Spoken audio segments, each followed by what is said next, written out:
Ladies and gentlemen, boys and girls, the Divine Brothers convene once again from China, from Alabama, from Hawaii, all over the world, Megwarin and Jungwarin together, talking about all the problems in the world and dealing with the realities of the modern age. I tell you, it was a rough week for me because I basically got told I'm obsolete and to start looking for new jobs.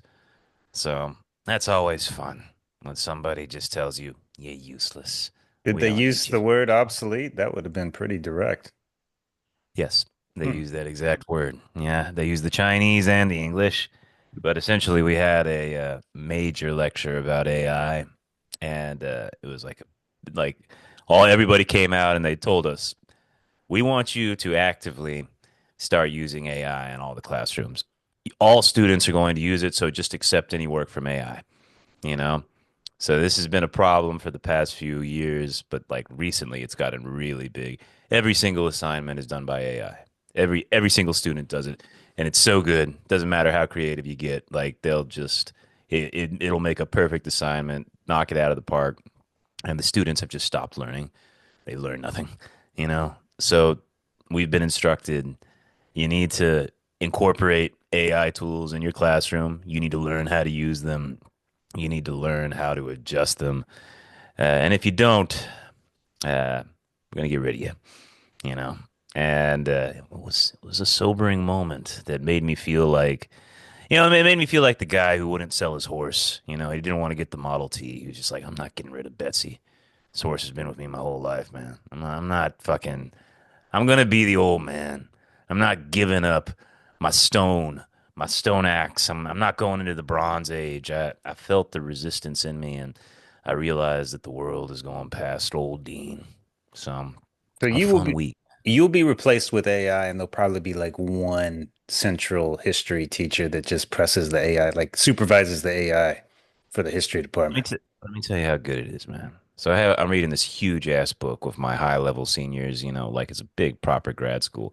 And I just went into this AI and I was like, I downloaded this whole PDF, 800 pages. And I said, could you please make easy, digestible, readable notes for each chapter? In 1 minute, it read the entire book and made the best notes I've ever seen. It had quotes, citations. It broke down the analysis. It made it simple, easy to understand. And I was like, yeah, it's over. It's over. There's no reason for me to be around. I'm going to be the first thing to be obsolete, but then students will be eventually obsolete. There'll be no need for education. But You just let the what AI might do happen everything. is that, they probably got 10 history teachers. They cut them down to five to four.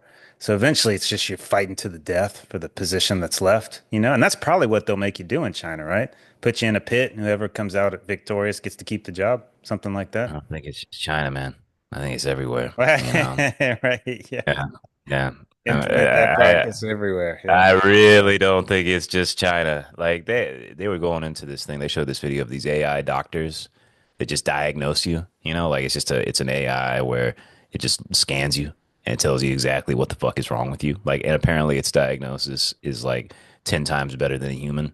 Yep. And I was like, what's the fucking point of going to medical school for 10 fucking years? You know what I mean? Like, just you let a robot do it. So happy days. The future's bright. How keeping that positive energy going. Just remembering that, you know what, this job doesn't matter. My career doesn't matter. And you know what, I should have probably had that attitude from the beginning. Well, let me ask you this on the other side. Doesn't that mean less work for you? I mean, if they're It keeping means you no job for me and no money for me, no health insurance for me. I'm for sorry, man. when? They're not going to You know, can you yet. That'll be years down the road, right? I think it's coming much faster than we ever realized. Like when I saw that book thing, like I couldn't believe every single student is using it. Every single one. You could speak zero English and write a perfect essay in English, perfect research paper, 10 pages, 50 citations. And I would find nothing wrong with it. You know, it's just that's just in 1 year. That's how much it's changed. Imagine where it's going to be next year, and then the next, and then the next. Like, brother, I think that we might have to just make that commune work out there in Hawaii, start to homestead, and just become simple So, country folk. So, Austin Dean, this is a question I posed to you. Who does not become obsolete? Which professions can AI really is untouchable, or the longest that AI that can hold out from the AI? There's going to be certain jobs that can only be reproduced by actual robots on the ground.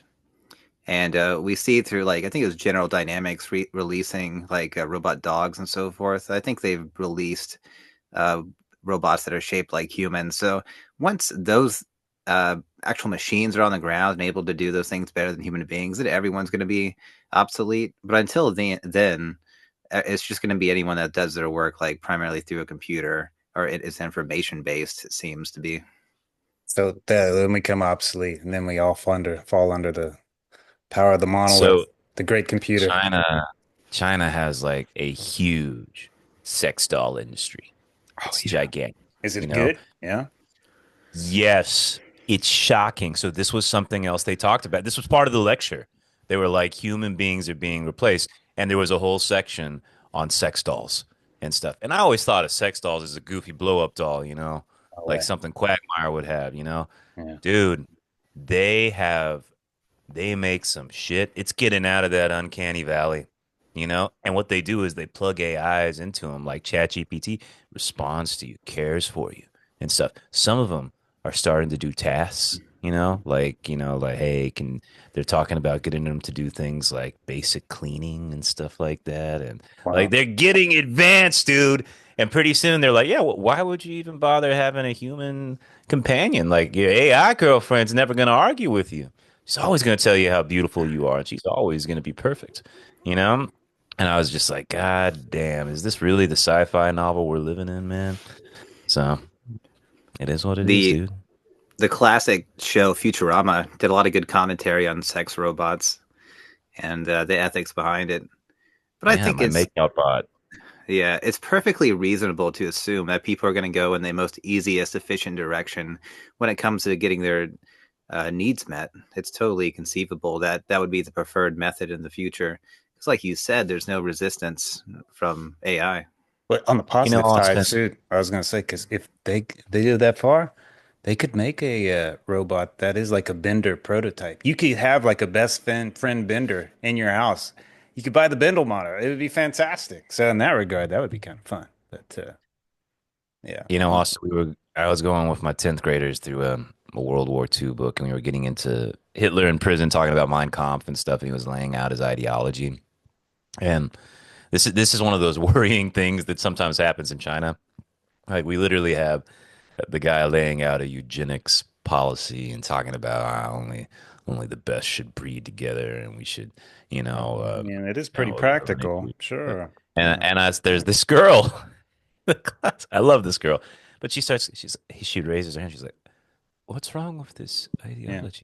Sure. I I don't understand Dude, it and stuff." if you didn't And know of but the past, that would make perfect sense to you. It would make perfect sense. so I start like asking her to explain it. Like, hey, so tell me why you think that, and think about what the counter argument. Can you steel man the case against it? That sort of thing. And anyway, she couldn't, you know. But it was interesting because we came to this philosophical question of what is the value of a human being? You know, like is there value beyond IQ and EQ and your physical prowess. You know what I mean? And so in the question of AI, Austin, do you ever think that there is something intangible in humanity, something that makes us worthwhile in the face of robots, in the face of other animals, or are we no different than any other speck of dust out there in the universe? Yeah, that would be total speculation on my part. I'm very partial to Hermetic philosophies. Hegel talked about it. Alfred North Whitehead, who said that sentient beings were necessary for the evolution of God, and it puts it squarely as like a very important feature of the universe. But those are very speculative metaphysical ideas about the value of God. I don't know if I could say something that would make a practical difference to like why there is value in human beings. I think that's a very hard argument to make outside of religion and philosophy. That was a pretty What good is little her? counter right there with just the integral part of God. You It have to was. sentient being. That was good. I think I I would got have to said ask you. something similar to Austin, but he said it right before me. So yeah. I got to ask a stupid boy question. Hermetic means what? I always think of like hermetically sealed It means jars. hermaphrodites, Dean. Hermaphrodites. Oh, hermaphrodites. Okay, half penis, half vajayjay. Okay, Uh, cool. yeah. Yeah, These yeah. were the philosophers back in the day. Yeah. Glad we cleared that up. Yeah, Hmm. Austin, what does it mean? Like Hermeticism is the philosophy of Hermes, which was like a mythical figure in Egypt, and there's also other versions of him in the Greek as well. He was fast, right? Yeah, he was a messenger of the gods, but he wrote. There's a collection of books called the Corpus Hermeticum that were attributed to him that were reminiscent of Judaism, Christianity, Neoplatonic thought, and it's very eclectic. And it's purported to be Egyptian, but it's not clear when exactly it was written or what the major influences were exactly. But Wait, yeah, what? Hold on a second. I gotta clarify a few things there. I always think Hermes Greek. It has Egypt origins, and also Probably. there's this book written by a god. Like they say it's written by a god, that sort of thing. Is that correct? that okay. So the Egyptian version of Hermes is Thoth, and it's thought that Thoth predates Hermes and is actually like a precursor to That would make Hermes in sense. Greek thought, because a lot of the philosophy and mythology within Greece was attributed to Egypt. So that's yeah, my understanding of it. Interesting, man. The Egyptians were ahead of everybody. What, Thousands and thousands of years of shit that like everybody else civilizations coming and going, but they just kept going for some reason, man. there They had was something there going. was ones before them and ones before. We just don't know. We just don't know. Just a fragment of time. That's all we fucking know, man. That's it. It would be cool. Hey, I was yeah, go ahead, Chase. Yeah. I was gonna say, you know who killed Hermes? Kratos. That's right. Kratos killed his ring and stole. Good. You guys are history buffs. That's good. Okay, good. Dude, I gotta say, like, there's certain. I was talking about expressions of violence the other day with my kids because there's this guy named Ludendorff who What a name. basically, yeah, he was the World War One German general. He wrote this book, and essentially, it's the foundation of fascism and Nazism, which it argues that everything in history is decided by war. Everything. Like the only thing that ever matters is violence and all that sort of stuff. We talked about it last time, right?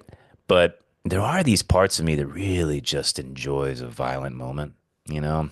And I can remember growing up, going over to my friend's house and playing God of War. Dude, those were some of the most amazing moments. Just Kratos, he wouldn't just defeat his enemies. He would he would just decimate them. He would make them suffer. There was no like real story. It was just anger. Pure anger filtered into a video game and damn, it was fun. It was really fun. Then he had a son and got a little bit pussy. But that's another story, you know. Love Kratos. I remember the first time I saw, I can't remember who was playing it. Maybe it was you and no, somebody else. But I was like, what? Just captivated to watch. Like, Yeah. what? He's fighting this god or hero? I was like, what a fucking cool concept for a fucking game. Yeah, I've always liked Kratos. If Pure we aggression. Go if we ahead. may, I thought it was really fascinating, and I actually came across this before I across it in various articles online. Is that there are AI versions of Hitler's speeches that are being reproduced to be in the same like voice and cadence, but it's in English. Wow. I want to listen So to one of I've seen those. those. yeah, Yeah, I've seen those. so you Yeah. get the fervor and the impact of a Hitlerian speech in your native language, and it's like you're really there. It's very interesting, and people are worried that this is causing a resurgence of respect or uh, appreciation for Hitler's ideas. And I will say, So the there, dude, go ahead, dude. go ahead. The guy wrote an enormous book where he said a lot of things, and he was influenced by a lot of people. Hitler was not a retarded individual. He had a nose for good ideas, like anyone with general intelligence that is well read can cobble together a book and put good ideas inside of it. What I found fascinating about Mein Kampf in particular is that he sets a dichotomy between two classes of people, and he says, and I guess all the rest of people, I assume, are in the middle. But you have the Aryans that are inherently creative, and what sets primarily the Aryans apart, according to Hitler and Mein Kampf, as I understand it, from the few quotations I've read from it, is that Aryans are creative and they have a tendency towards collectivism, towards helping people of the same race. And the Jews are basically the exact opposite. They're parasitic of ideas, and they're purely egoistic and out for their own good. And they will always, like, the the crabs in a pot, they will always bring each other down, while the Aryans are implicit in their characters. They will always help each other in every instance, and therefore that is primarily why they're the best race. Damn good argument.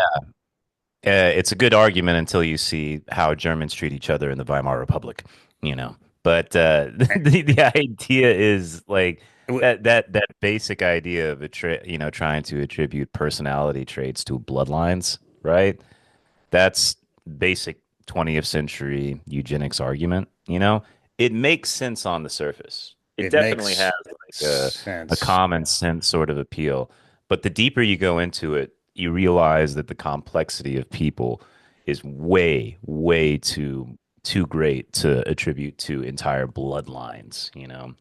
Well, I definitely have met people where in my head I'm like, this needs to be the end of this bloodline. This cannot go on any further. This experiment has failed. So, Mm. yeah, I mean, some of those mix and matches with the bloodline are awful. And I just want to say, if I was juiced up on cocaine, I would think that I had a lot of good ideas too, or methamphetamine. Actually, I probably think every idea I had was fantastic if I was the leader on fucking methamphetamines. Yeah. But yeah, it's There's my a understanding that he Yeah. was given testosterone, a whole number of vitamins and minerals and things like that nature. Previtin, which is methamphetamine, and oxycodone as well. So the What? guy was, Well, a couple of things just to defend my friend Hitler here for a second. You know, the drug thing gets thrown out a lot, but remember, he wrote Mein Kampf in prison. He wasn't on any drugs when he was doing that. We don't really get the drugs going on until he's a Mhm. chancellor and he has full access to the German institutional arsenal. You know We what I don't know. mean? He could have been smoking some weed back then. Who knows, man? Fuck. I don't know. I don't remember much about weed in Weimar Germany. But what I wanted to say about the English speeches, right? There's a really interesting historical argument that came out of a guy named A.J.P. Taylor. He came up with this argument that Hitlerian speeches or Hitlerian rhetoric is impossible in English. And basically, what he argued, and I don't know, Austin, do you speak any other languages? I don't Ebonics. Okay, is know. Ebonics? Yeah, it's there's this idea that German has like this natural emotion that exists within words, right? Like, and it's they say the same thing about Russian. Apparently, Russian is an extremely emotional language, Well, they're both right? depressing to hear. Nobody wants to hear either Sure. one of those languages. Sure. Yeah. A great Yeah. example of this is like, in America we say shit, but in German they say Scheiße. Like it's just got more oomph when they say Well, I things, like how they say Like, no. "Ugh," That you is know, what is a Nein. proper way to say yeah, that is a great You no. see what I mean, right? Yeah. Yeah, Yeah. but the idea is he said if there was a Hitler-like person that came out of England, people would have started laughing at him, you know? Like there's this like sure there would be some people who are like, yeah, I like what guy is saying, but kind of much like Trump, it would be totally divisive. Well, There have couldn't be you heard this the universal speech? appeal. Have you heard it in English? Yes, And so it is doesn't this guy right, is it but doesn't I attribute it to AI. Yeah. oh the tone. It's AI talking. I Ah. don't know, man. Have you ever? The only thing I can think about is sometimes on Sunday mornings when mom would drag me to like a Baptist church, sometimes the preacher could get you. You know what I mean? Like you'd Sure. feel your heart fluttering a little bit. You're like, that must be the Holy Spirit. It was rare, very rare. But even me, who's pretty skeptical about that sort of stuff, I could feel the pull of it, but I don't think I'm most people. I think a lot of people would just start being like, why the fuck should I listen to this guy who's at the podium? You know? Uh, There's something in rhetoric that's tough in English. It's really hard to get you on people's side with the English language, you know? Hmm. Too complicated, too many opinions, too much individuality. Interesting. I don't know. You could be right. I think It's a scientific, objective type of language. But I will say this because I didn't get to kind of fully expand on my ideas. I completely agree with Dean that to generalize groups of people and say they're parasites and these people are helpful and have like mutual appreciation for each other. I think that's ridiculous. And I think German history bears that out. I think Dean knows that a lot better than I do. But I know the Weimar was totally complete chaos. They were fighting amongst each other. But I think there's a basic logic to the argument that there's good people and there's bad people. I think ultimately that's what it comes down to. And it's very easy to say, okay, these are the bad people. Well, but can we admit that something is going on in Germany and Japan? I mean, who makes the best cars in the world? Germany and Japan. There's no doubt about it, man. I mean, they do something fucking better than everybody I else. mean, They try. also, which people have the most fucked up sexualized fetishes in the world? Germans. Japanese. I don't Germans. know the German. Probably You just don't know about German Scheiße no, porn? I don't You want know? to know. I don't want to know. No, I don't want to know about Get that. kinky with some That German guys. Yeah. I've been all across the world to many gay communities, and I've heard the same thing from everyone, everywhere. The gayest city in the world is supposed to be Berlin. no shit. I've heard it multiple times. They say you want to party for days nonstop. You just sucking dicks left and right. You fucking asses left and right, and it's all on. You go to Berlin and you just dive into the hole. That is the legend in the gay community. You How did know, we get on this? We were going real deep, and then you're talking about taking it in Berlin or something like that. How did we get it's the there? essential corruption of the German Aryan race, Chase. The fact I, that they're supposed to be supportive and good, but they're really just kinky fuckers. I wanted to go back to the drugs thing because, yeah, Hitler was on the drugs, but the Austin gave me a podcast a while ago, and I actually watched it. It pissed me off because, like, oh, you want to see the rest? Pay, fucking asshole. But the gist that I saw was good. He was talking about homeboy that wrote the meditations. What's his name? Marcus Aurelius. Fucking junkie, man. Always high. It's like man needed his fix. It just it yeah. When you're like, no, he was just a calm Zen like man that ruled Rome. You're like, not at fucking all, dude. Not at all. And I was like, that's fucking cool. That was crazy. And I wonder how many of them are just drugged out of their mind. All these great fucking leaders throughout the days, man. It's probably exactly how it was. Yeah, Thomas de Quincey talks about the first time he ever did opium, and De Quincey himself was a philosopher, and he talks about it in such glowing terms. That is like this is the equanimity and the peacefulness and the gold, like the elixir of life that had been sought for all these years. He's like, it can be bought for a few pence. But I think philosophy, and Nietzsche talks about this, a lot of the time philosophy is a revelation of personal character. And I think being high in opium is inherently stoic. You have a so opioids work by dulling pain, but apparently the same part of the brain that deals with physical pain also deals with emotional pain. So it is like stoicism, a kind of indifference, maybe even approaching a holy indifference in a substance that you can just take. And his philosophy makes a great deal of sense when thought about that way, that he was drawn to it, made sense to him, and he was able to see things like that for real because he was high on opium. That's not to say all the Stoics were high on opium, but it makes a great deal of sense to say that these things are conjoined on some basic level, that they Yes. have, yeah, a So great similarity. so back then, do you think the drug was thought of as an expansion of exploration of the mind, or do you think you got to the point where like, dude, the drug is like, do you think there was junkies back then and people knew like that people did it in proper moderation, or do you think it was abused? I wonder.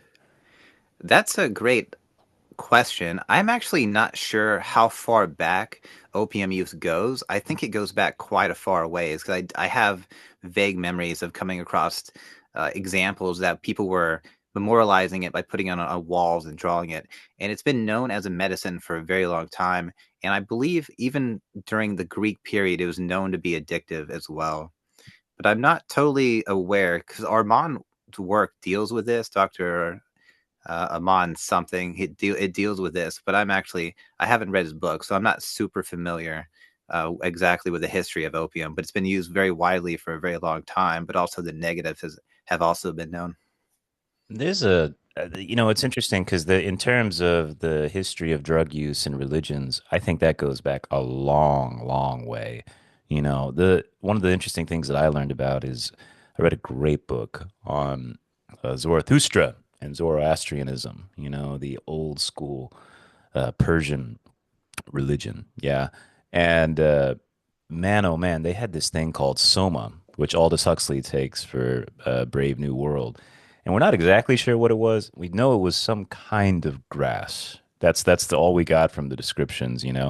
But every priest, they would do these crazy fire rituals where they would all take this soma, and then the fire would speak to you, and that's how you would communicate with Zarathustra and all that. But it's interesting because one of the things I'm reminded of is that guy Ram Dass? Yeah, He died the out here not too long ago. did he die out there, man?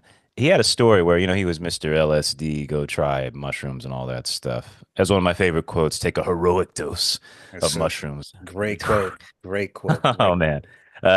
But he went to a guru in India, some guy who he had immense respect for, some kind of holy man, and he gave him LSD, and the guy was like, "Yeah, sure, I'll take this drug," and it had no effect on him. It seemed to do nothing to him. And that kind of gets to what you were saying, Austin, about sort of the Stoic approach, where suddenly these things that they get you into a state of mind, but once you reach that state of mind and it's accessible to you, then it's really not about the drug anymore. It's just a tool where you get somewhere and then maybe you can get there on your own. So yeah, it's an interesting thing. I don't know, man. If it's somebody saying fucking fire is going to speak to me, I'm probably going balls in just to see if it happens. Dude, Mm. man, that Zarathustra stuff, that'll blow your mind, dude. It is fat. That is the origins of all Christianity. Like it's like a good God and a bad God, and they go back and forth, and one's cast out of heaven, and one day the good God's gonna come back and create a new earth and a new heaven. Like it lines up with Christianity in big ways. It's really interesting. Yeah, I listened to a podcast about it like 2 weeks ago. Yeah, it's Mm. incredibly similar to Christianity, and I think a lot of ways it's much preferable. And I actually thought to myself, if I was going to be like join like a monotheist religion, it'd probably be Zoroastrianism, because of just how it feels so pure. It feels like Christianity Yeah. is just like you just complicated things beyond what was appropriate. Let's just have two gods. Let's have seven mediating archangels. I forget what they're call them, Mahara Mazda or something of that sort. Yeah. They have It's the Christ Game of figure. Thrones names. They literally stole the Game of Thrones stuff. Yeah, Yeah. it's really cool though. There's a great book that Vic recommended actually, called Creation.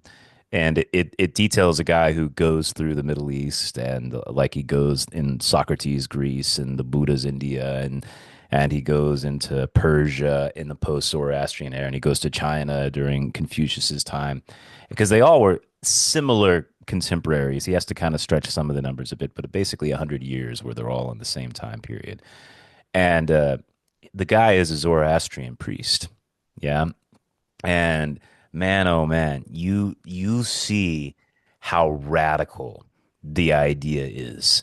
Like it goes against everything everybody else is doing. Like true monotheism, you know what I mean? In the midst of paganism at its very height, the ideas of redemption and cleansing and just totally radical ideas. The dudes who came up with this stuff, they must have gotten some kind of revelation that was just absolutely revolutionary, changed the world, how they're thinking about religion. It was super cool. It happened so long ago, too, man. I love those stories. There's actually speculation that Zoroastrianism is the foundation of Hinduism, and there's a schism in which What? one side actually fell back into polytheism and they went to India, and then eventually they rediscovered monotheism in India. I don't know if that was verified, that was said in the podcast, but there's also the idea of Soma within Hinduism itself. Again, the exact constituents of Soma were lost, but the proposition was that anyone who ingests Soma has, at least temporarily, the experience of God consciousness or whatever they would call it, some type of high jhanic experience. And it's not known if this was a mythical, if this was metaphorical, but a large portion of people do believe that this was an actual psychedelic substance, perhaps a DMT, they were able to extract it some form. Mushrooms, I think, would be a very easy one to imagine because all you have to do is pick it and eat it. So that's a very accessible psychedelic. Regardless, it's not known what it is anymore. There's only wild speculation. Just like the mystery schools of Greece, they had the kykeon drink. They think it was a barley drink or it was made out of rye that was allowed to ferment and produce these LSD precursors. But again, today people don't take these things because these rye fungi that are precursors to LSD are extremely toxic and they can lead to damage of the body, and they can lead to very negative, severe hallucinations that are not considered religious or positive or redemptive or anything like that. That we think of things like DMT, ayahuasca, psilocybin. It's thought to be psychosis inducing and not ethnogenic or got a positive altered state of consciousness. Now, psychosis would be a negative altered state of consciousness. Yes. Yeah. So that's that. Yeah, Dean's gone. That's okay. Keep going. No, yeah, we'll keep going.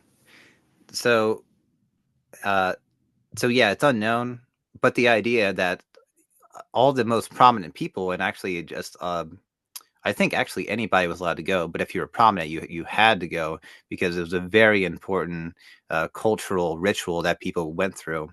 And Plato purports to have gone through it, and he talks about having a profound religious experience where he feels that the body is a tomb and that he was given access to the eternal realm. This is all And it's soma, this this magical substance. this is kaikion, which would be the Greek equivalent of soma. And this was, where would he take this? Uh, Egypt? no, this is in Greece. There Didn't there they is go to Egypt mostly? Okay, it was in Greece. All right.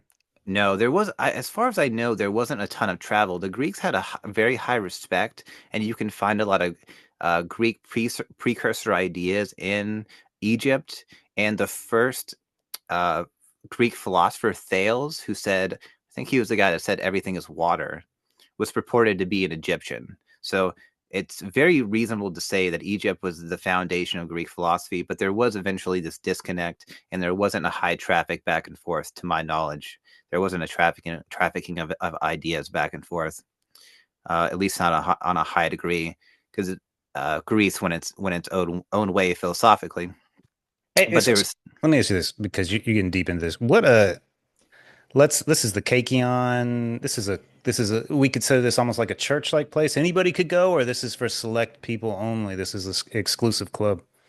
it's my understanding that anybody could go, but I think there's a limitation about how many times you could do it. Okay, that's fair. But anybody can buy into these beliefs and go. But this is a one time or two time. Like it's a sacred thing. It's a ritual, and you can only embark on it at certain times. Right. I'm talking a little bit past my knowledge base, but my understanding is that you were given a very potent psychedelic drink, kykeon, and then you were put through an ordeal, or you were allowed to take part in a play that acted out the drama of the gods, and you were given some esoteric knowledge. And it was actually illegal, and I think it actually Oh, punishable by death. hang To on, hang on. The play, you were told how to act, or you get in it and you just instinctively know what to do. either you were engaged with it or you were just watching it. But it Okay. was a so consider a person that's high out of their mind, and the first time they've ever taken a psychedelic Oh substance, my and God. they're watching a play, and presumably there was a lot of stagecraft. There were people dressed up as gods, and the people would probably have really considered themselves to be taking part in a divine drama while under the influence of this drug, which could 100%. be obviously extremely profound on the mind. This play acting could have been profound by itself, but then you add something that's equivalent to a high dose of psilocybin or DMT to a perfectly naive person. It could have. It's reported that it was transformational, and a lot of people left there with a not just a belief, but a firm conviction about the immortality of the soul, afterlife, ethical ideals about it's better, to be a good person than to be a bad person. So many profound changes. It's like it's equivalent, I think, to today's taking psychedelics under the watchful eye of a therapist that is, giving you, ushering you through the process of the trip to get the most profound psychological impact conceivable and making the best use of it. We're in such the infancy stages of this. So they had a team meeting a couple weeks ago, and they're like, "Oh, you can get certified to sit around as people take kratom or something like that, or maybe shrooms or something." But I had to sit in on this meeting, and we had the expert there, and they also this is some of the most basic. I was shocked at how many psychologists in this group had never done fucking hard drugs. I did it. Why the fuck are you a psychologist? Like, isn't that the whole point? You're trying to dive deep. What you fucking take everything you can get your hands on at some point in your life. I don't understand that. I don't I don't get it, man. That's fucked up. So Yeah, that's actually disconcerting because you are an experimentalist. You talk about taking the Suboxone home to understand what you're giving to these people, which I think is a profoundly correct insight. Like, how can you treat people if you were essentially alienated from their lived experience that I they're don't know. going through on a day-to-day basis? And when LSD came out, it was at first at least partly a revelation because it was given to psychiatrists so that they could understand the mental state of the people that they were treating, Really? specifically those yeah, specifically those in psychosis. The idea, of course, is what we just said. You can't treat somebody if you have no understanding of what they're going through. Fucking, I worked for this Ivy League psychologist. He was gay, but he was brilliant. He had DSM manual. You could pick a page, and he would start reading off, but it was verbatim. Like he told me, I have a photographic memory. A prodigy, true prodigy.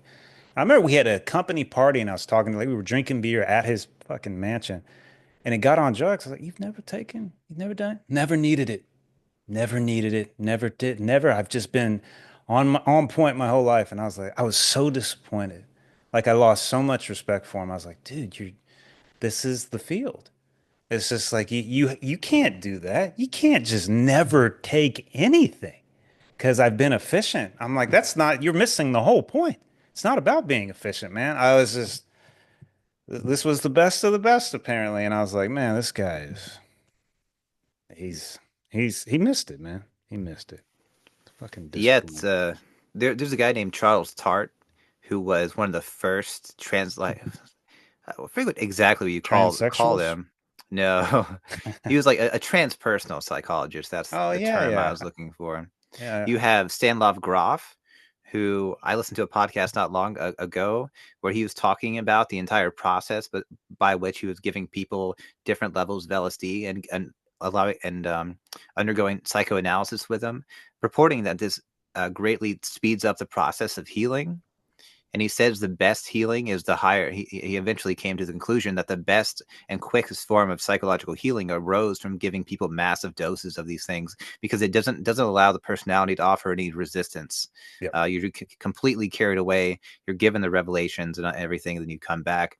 And the therapist is supposed to help you integrate and apply the insights gained through psychedelics. Because, of course, a lot of people take psychedelics and don't get any benefit from them. They do the Uh, microdose so they can just feel good. Yeah. Yeah, I would say it's hard to say, but it's not the same kind of insights that are gained from high level doses, according to Groff. Like the insights are more clear, more profound, more applicable to life, and high doses are more consistently lead people to transformations that lead to a greater quality of life. So let's take a more common problem like a phobia. What do you think the appropriate phobia is? And empirically validated. It's fucking flooding. So we can nudge you in and expose you a little bit, or just push you across there and say, fuck it, deal with it, and show that, okay, I'm not going to die. Oh shit, I can handle it. It's flooding. Always. The longer the exposure, the better. So we know it works. It may be a little, and it's just like a trip. It's fucking terrifying at times, fucking anxiety provoking. And then, after that fades, it's just unbelievably profound. And there's a shift of consciousness, like forever, like a subtle shift in consciousness forever. So, same shit, right? Same shit. Yeah, there seems to be a similarity there for sure. I myself have gained extremely important insights from the use of psilocybin. I think they're non-ironically medicine that you can give to people. But I think ideally, it would be under the care of someone that's trained in it. They Like don't myself, like necessarily, myself. Yes. yeah, somebody like you. I don't think they necessarily have to be academically trained psychologists. They just need to be somebody there that can help you hold your hand and guide you through the more difficult parts of the experience. Yes, I think that would actually be a fun job to do. I think I could do that. And I think I probably will. I'll go ahead and get that certification. But yeah, just someone unbelievably grounded. Once with your brother, this is probably one of the few positive, really positive interactions I had with your middle brother. And he's told me this a couple times. He was tripping on the beach in Florida, and they did shrimp. I did not. He was down there with some friends in college, and they all tripped, and his buddies wandered off, and he was just there on the beach. I was going to go to bed, and I remember thinking, I was like, I've tripped before. I'm not going to leave him alone at night on the beach. And he told me the next day, he's like, dude, thank you for not leaving. Like I was in another world. I was like, yeah, man, it's good to have at least know that someone grounded is right there next to you. It's very comforting. It's like he saved the trip. And I was like, yeah, man, no worries, brother. So Yeah, that is very kind. it's cool I could get paid for it. That's kind of cool to think about. I think it's way behind the times. It's way behind the times, but glad it's finally getting here. Yeah, But yeah. dude, you're fucking the group thing. Like, hey, come to our little compound on the hill and let's take this drug and we're gonna watch this play. I'm like, that is how you make an impact. That is a proper healing session, man. That's how you fucking do it. Yeah, I mean, the idea is that they had a profound understanding of the mind, or at least a profound understanding of how to transform the mind. Not exactly that they had anything that was equivalent to modern psychology. But they did understand what they could do and under what circumstances they could affect the most profound psychological change. And presuming that most anxiety comes from death anxiety, if you could convince people beyond a shadow of a doubt that life is eternal, you pretty much cure them of all neuroses, insofar as neuroses arise from death anxiety.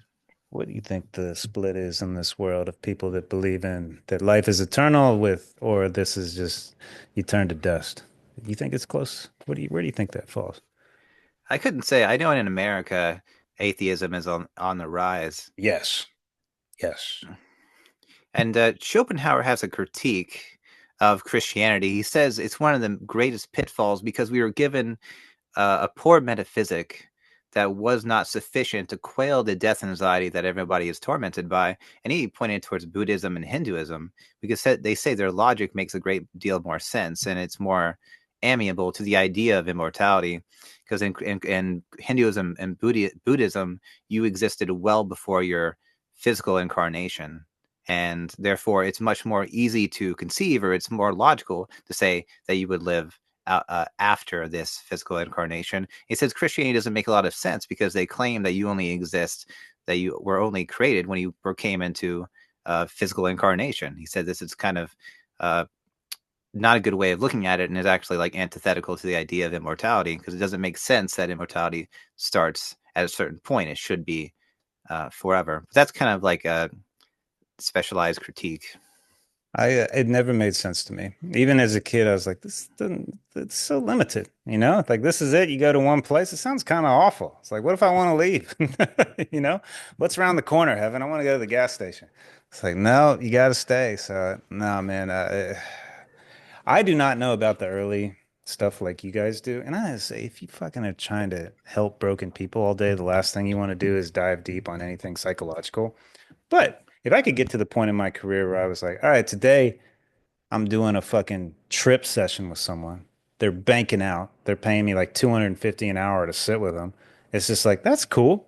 That's cool. You know it's going to be a healing experience for them and you're just there to keep them grounded. Like that's a decent day. That's not good. That'll make you feel like you did something worthwhile maybe. Yeah, unless they go nuts, you know. Yeah, that's pretty rare that people go insane, I feel like, but I suppose it does happen. I've seen a number of videos where people are actually losing their mind under the influence of these drugs. And I will say, you have to consider family history. Do you have a family history of schizophrenia, bipolar disorder? And I think a lot of the time in the studies, those people are left out. Sadly, they don't get to partake.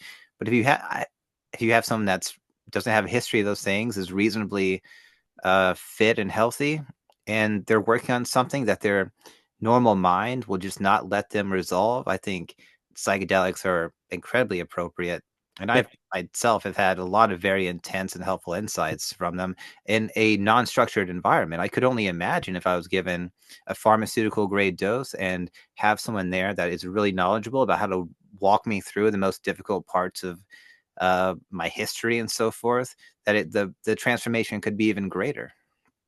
You ever done it could be right. Have you ever done ecstasy? No, I have. Well, You were Dean. Neither one of you have done X. That is fucking insane. You just really haven't done it. Both of y'all. I say that because um I had a what should I say? Let's say I had friends and these friends hated each other. It was a family. And ecstasy is it body orgasm's not the way I want to put it, but it you feel so good you can't lie. And your honesty comes out so authentic that you know, whatever that person's saying, they're not trying to wound you. They mean it with the best intentions. Like everything that comes out is therapeutic. It's fucking incredible. And I had two friends, family, that hated each other, hadn't talked to each other for years. They took it and sat down, and it was fucking powerful. It was one of the most powerful things I've ever seen in my life. And they like hugged each other at the end. The next day they're like, "Yeah, I'm never fucking hugging him again." But they stayed in touch subtly. Like they didn't become best buddies, but it reestablished a connection that had been severed for like a decade. It was fucking incredible. that is incredible. I could only imagine what it would be like if that was integrated into family therapy on like a wider scale. It would actually be a fucking kind of cool job, not some bullshit bureaucratic paper pushing nonsense, man. Yeah, it would actually be helpful to humanity. Maybe something that couldn't be outsourced to AI. Yeah. It's a fucking pipe dream, man. To kind of build up, what is being done in your mind in a therapeutic session? Somebody comes into your office and they say, I have an intense fear of any, well, let's say of like you said, drowning, right? And it's like Yeah. it's affecting me because I have to drive over a bridge to get to work and I have intense anxiety and I have this problem and it's causing me discomfort. And I'm coming to you because I think that you can help me. So I sit down and how do you go about helping somebody with a pretty straightforward issue like that? Well, I'm going to change the example a bit. So, a phobia, the best, as we talked earlier, is it's behavioral. All right, you're going to get out there and we're going to cross that bridge together. Like you're just going to do it over and over. It's exposure. But let's say it's something more intimate, like a social anxiety. There's like someone at work you can't talk with. You get upset about. It's astounding. All right, there's a situation, let's say, with someone in your life, and it gives you anxiety, and almost always the person's initial reaction is try to avoid it or not talk about it. Or when they do talk about it, they vent. Fuck this shit. It's never an insightful conversation. So what I do is I'm like, all right, let me take that. And instead of bitch and complain, get it all out. But let's look at it this way and this way. How long have you felt this way? What did you do like that? They never take the time and pick at it. They try to avoid it at all costs or barrage it with hate. And I ground them and I force them to talk about it, not an emotional mindset. And it becomes pretty clear. I mean, it's fascinating how quickly it becomes clear. It's like, oh, so that's the root of it. That's where it started. So that's what triggered you. And they're like, oh yeah, okay. And once you start learning the source of things, then you can effectively apply strategies. Then it becomes less. So it's, yeah, go ahead. Could you, okay, so you're offering different perspectives. What you say that people come in stuck in a limited perspective, and Yes. that's what's causing them turmoil. And you're saying if you look at it this way, it's not so emotionally discouraging. Well, no one's ever taken the time to ask them questions in the moment. I guess, they don't talk about it with anybody, or when they do, they're venting and there's people around them that kind of flame the fire. So the people they usually they don't talk about it with anybody, or if they do, it's venting and bitching and they don't get anything out of it except feeling better. Very little do they take out of it that's constructive. I don't tell them how to think. I don't anything. I just probe. I'm a prober, man. I think a good psychologist asks good questions and occasionally cracks a joke. That's what I would say a good psychologist does. If I can make you think a little deeper on something and ask you questions that most people don't, then you're getting something out of it. Simple as that. Yeah, well, actually, I found, especially in my withdrawal phase, because of my mind was so um, so disordered, especially involving OCD, because I would have these compulsions to think about specific things. I found that certain things that were emotionally charged disorganized me intellectually, and I Yeah. generally could not think about them objectively. But I understood this, that I was being irrational in some form. But I could imagine somebody going about their life that were had things in their life that they could not think rationally about, but they didn't understand that they were acting irrationally. Or do you think people come to you and understand that maybe, well, I guess maybe they do have to understand that there isn't a problem with themselves to come to a psychologist? It's interesting. That's a really good point. Some people, the ambivalence is very strong, and it's just easier to pretend it's not there or really not recognize that there's a flaw in the perspective. Like I have an autistic woman right now. They don't lie. I like them. I mean, it's almost like robotic and it's just unbelievably organized, effective, efficient, successful, but a couple areas personally. I know this isn't logical. I know what I'm saying is irrational. I'm aware of all this, but boom, boom, boom, boom, boom. And I have to figure out a strategy what works for her. So, usually it's let them vent and then slowly pick at it. If you can't think about something rational, find somebody that's unbelievably grounded and rational, and you can feed off that energy. So, and if you feed off that energy week in and week out over and over, it does transfer. Maybe not completely. Maybe you still bitch and complain, but you deal with it a bit better. Sometimes a lot better. So, I don't think I ever get rid of someone's anxiety because I do feel like sometimes I've negated it over 50%. It's like, yeah, it's still there, but it's fucking tolerable. I'm like, "Oh, great, fucking perfect, bro. We'll take that." That's all you could ask for. You'd be some type of magician to completely just remove anxiety from someone's life. Yeah, I mean, I'll take a win there. That's fine. Yeah. And then if oh, it's worse, I'm like, whoops. It's better luck next time. Go try somebody else. Sorry about that. Didn't mean to make it worse. Wasn't intentional. Isn't there some like paradoxical reaction when people get into therapy that they become much worse, like in the very beginning before they get better? Did I tell you that?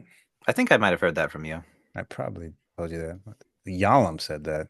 It's the paradox of therapy. Yeah, man, you go in, most there's always something, at least the good side. There's always something they gotta make you realize. Even if it's like, God, how did I overlook that? And then you realize and you're like, oh fuck. That's kind of an egregious error in my life. So yeah, it'll give you more anxiety initially. Yeah, make a realization that fuck, maybe I'm not as aware as I once thought I was. And then once you start realizing that, it can be humbling and anxiety provoking, and a lot of people never come back. I, I had this fucking German, I had this German guy in Vietnam once. He was fucking alcoholic. We're picking through shit. I don't even remember what it was. Something about his brother, his dad, his grand. It's something. And I was like, oh man, that sounds like the same thing you're doing. He's like, and he goes, how much do I owe you? Pay me. He left. I never saw him again. Like it was too hard. It hit him too hard. It was so obvious. It hit him so hard. He's like, I can't fucking deal with this shit. I've created the same monster for generation after generation after generation. He just left. I was like, okay, all right. Guess I cured him. Do you think you cured him or just like horrified him so much? Horrified him totally. I'm totally joking. I totally fucking horrified him. No, that's the initial insight that you offered him. Because, of course, like the shadow stuff and Jungian psychology, the proposition is the things we find the most undesirable and off-putting about other people are ultimately things that we ourselves reject in our own personality. And it's kind of like the same thing. Like we can't accept that we are like the people that we hate most in the world, or that's the most difficult thing to ask as somebody. I got one or two really interesting clients that they're really successful and they don't need therapy. Got a male and a female. And they're just there and they're like, I just want someone to pick at me once a week, just to check in. And I'm like, this is an interesting strategy. The way their brains, like, they're successful, and it's interesting because they're both in times of success right now. And I'm like, is this a pattern? Like, yeah, things start to fall into place. Like, there's a flow. This is going to continue for a while. And I am so, my whole career has been fucking really fucked up, insane shit or broken people or people really struggling. I've never had people that aren't struggling and just reviewing weeks, subtle shit. Like, how should I approach this will situation? What should I say to my stepdad? It's like very subtle shit. And these are interesting conversations, but to watch both of them work, they hit these periods of success, and every time I'm like, oh yeah, this always happens. And for me, probably for you too, it's like things kind of get fucked up. They don't go well. How the hell did they do this? But they were, it's almost like they expected it. They're like, yeah, it's not always gonna be like this, but it always comes back when things are falling into place. I'm like, man, I don't know what that is, Austin. I don't know if that's innate, if that's conditioned. Is that the good Aryan genes flowing there? I'm not sure. I don't know. We didn't get that. I wish I could put that in a fucking bottle. But it's fascinating to watch. I come out of those sessions energized. I feel good. I'm like, damn, I picked up some of their energy. It's just like that kind of takeover, like lead the way. It's fucking weird, man. Yeah, whatever kind of magic that is, I was not given that I know. at May birth. I tell them in there, I go, I kind of hate you. I like you guys, but I kind of fucking a little jealous too. I'm like, it's okay. It's all right, Chase. Yeah, I hate to sympathize with some of the most widely agreed upon disliked people on Earth, but you have people that are expressive. They see someone that's wealthy, good looking, has everything in life, and there is an anger that arises there because there's a sense of unfairness, like why you and not me? And that I totally get. I don't give free license to those kind of thoughts, but I totally understand why people feel that way. And just to be clear, it's not so much what they have. To me, it's just like that things come to them. Like things come so easy. Like to me, that's what I'm jealous of. I'm like, man, I wish things came easy. Like I wish it was just, I wish I had like more unbelievable stable traits in 6'3" and fucking everything just came to me quite easy. Like that sounds kind of nice, you know? Yeah. Yeah, well, there's this notion that I hear occasionally that people purposely, maybe we could think of it as a thought experiment, that you're put before a huge uh, series of lives, and you get to pick one. And the idea is a lot of people pick a really difficult life because there's some benefit in it. But I wonder if this is some type of metaphysical justification to make things right, because you have to make your suffering meaningful in some way. To be like, but I think suffering is good too. You just can't have too much suffering, or it completely destroys you. But you also, and maybe you've dealt with people like this. There's a really famous case where a young man was driving intoxicated and he crashed his vehicle and he killed a bunch of his friends. And in court, the lawyer came out and said this kid had a bad case of affluenza, I remember this. Yeah. I remember this. Yes. right? And the idea is that his easy life was almost equivalent to a mental disorder. I would That say that's probably one of the most accurate fucking defenses in the history of mankind. Not saying we're gonna fucking acquit him, but it's like, dude, this guy fucking lived in a delusion. Yes, 100% because of the fucking money and privilege that he had. Yeah, I think so. Makes perfect sense. Yeah, Dean actually asked me about, he goes, do you have any temptation anymore towards hard drugs? And I told him no, because I have a full vision of the totality of what it means to do hard drugs. The ignorant person, or the person, like let's say someone that's 16 years old, has an extremely narrow view because they take the pill and they feel great and all their problems go away. And that is the most narrow, superficial view of what those drugs really are, Yeah. because what they're actually a totality of things. They're what happens before, what happens during it, and especially what happens after. And I think this is a kind of a wisdom. Not to say I'm wise in like every way, but wisdom in my mind is a automatic knowledge of something in its totality. So you show me a pill, and I have a full comprehension of the totality of its effects and its significance in my life, and I say, I don't want that.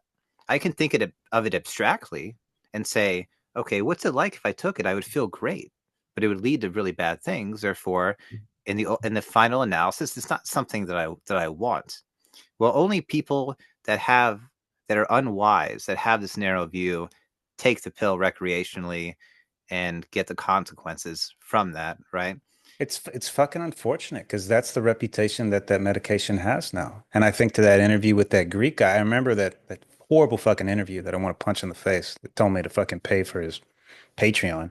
He was like, "Oh, so Marcus Aurelius, he was a junkie." He said something like a junkie, just like asking the question. And I remember thinking, that's how we're conditioned to think. You do a lot of drugs, you're a junkie. But in ancient fucking times, like this, like you just said, he could have mastered it. He knew exactly where he was going when he took that to to to get exactly what he needed. And maybe it was a few and far between thing. I don't know. I don't know. Dean's got a different perspective on that. He likes the hard drugs he's like once a year. That's his thing. Like once a year, you should trip and keep everything in check. And I can respect that. For me, I'm more along your lines. It's just like if I get something out of it, I may never have to go back, or maybe it's 10 years, or it's just like I do it if something needs to be examined, or it just feels like the time is right now. It's not something that's got a set date. It is or it isn't. So I'm kind of with you in that agreement on that one. Well, to kind of contextualize what I was saying specifically about the pill, I mean like opioids, cocaine, things that are generally considered not to have redemptive quality outside of the initial experience. Things are not things that are not transformative. Psychedelics for me are just on a completely different page. To put them both under the umbrella of drugs is a crime of language Hey, that hey, really does not make sense. let me ask you this, man. And either this is without the drugs or on the drugs. Have you ever had either state visions of a past life or a future life? Have you ever seen yourself somewhere else and been like, "What the fuck was that?" I never have. I've read books about people that do out of body experience work, and they like find there's the one case of a guy. I forget his name, but okay, he's a relatively famous OB guy that writes about out of body experiences, and he recalls an event that he endured going and during an out of body experience where he was a tank driver in World War II, and he experienced himself, getting blown up and dying and so forth. But I can say I pretty remember that. I think that's Robert Monroe. Yeah. possibly, but yeah, but me personally, I've never had any really vivid experiences of past lives. I've watched. Well, Sorry, just one more thing. I've sure. watched documentaries about the Vietnam War and had very visceral, strong reactions.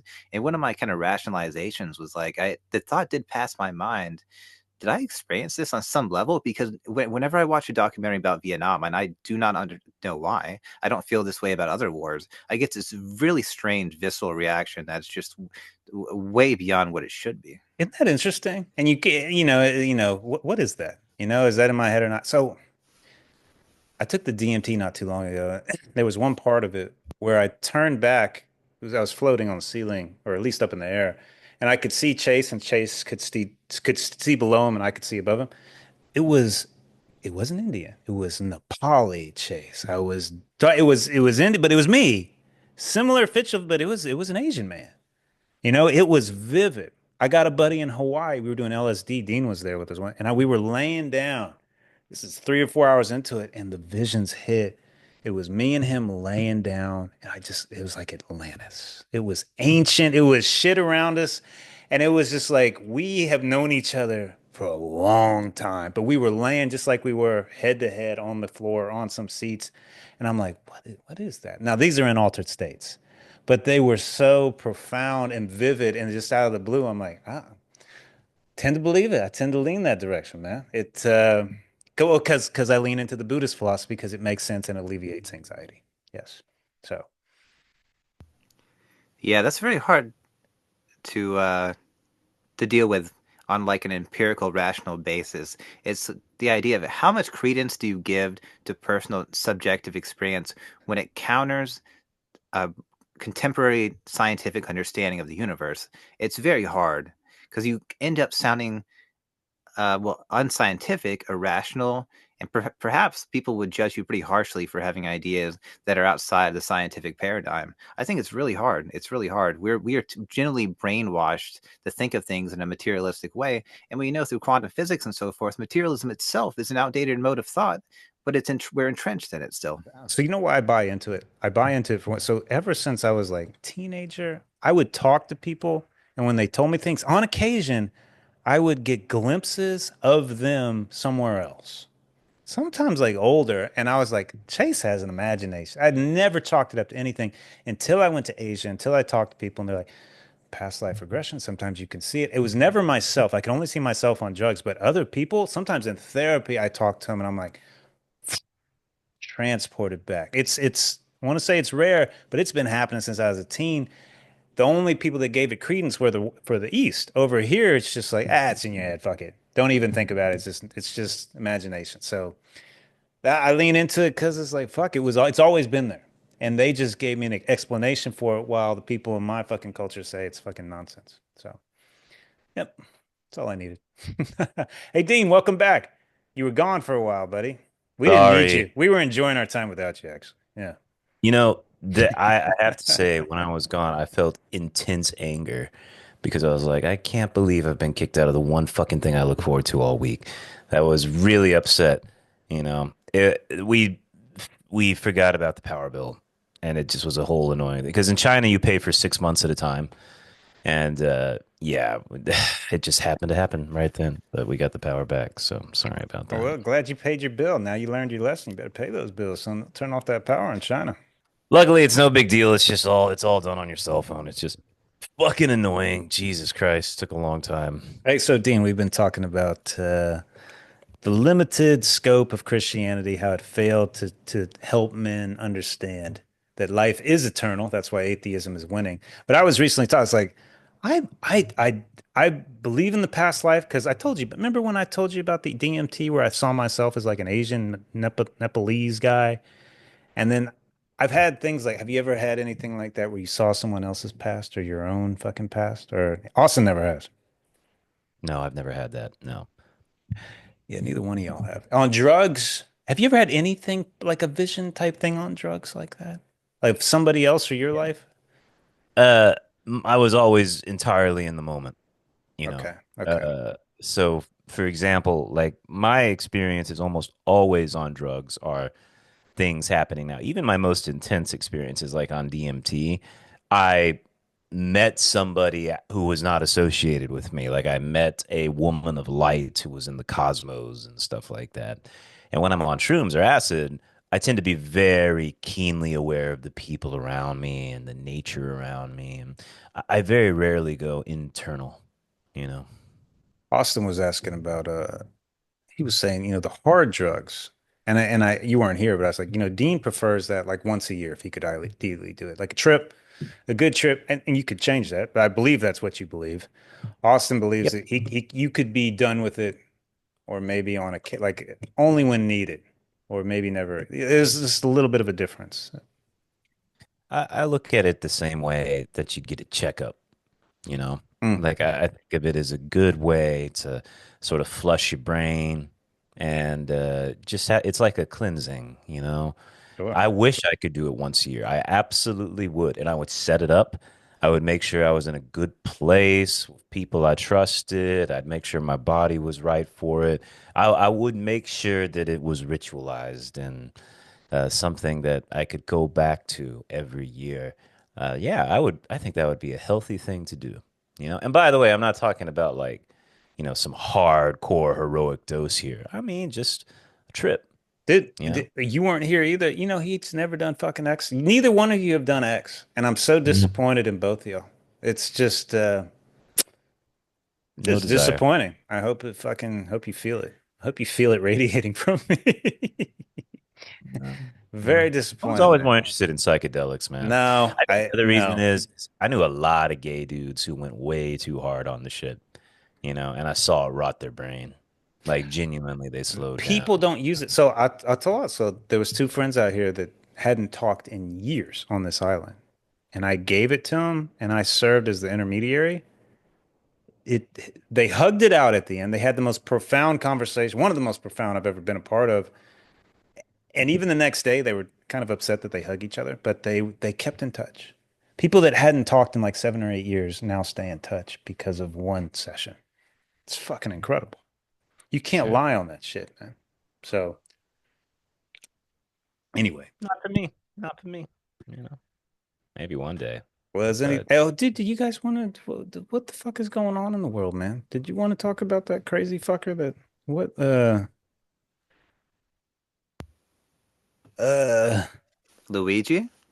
What about what if I was gonna say something about him. Yeah, what about that fucker? Yeah, okay. Yeah, we haven't talked about it. Last time we spoke about it, he had yet to be arrested.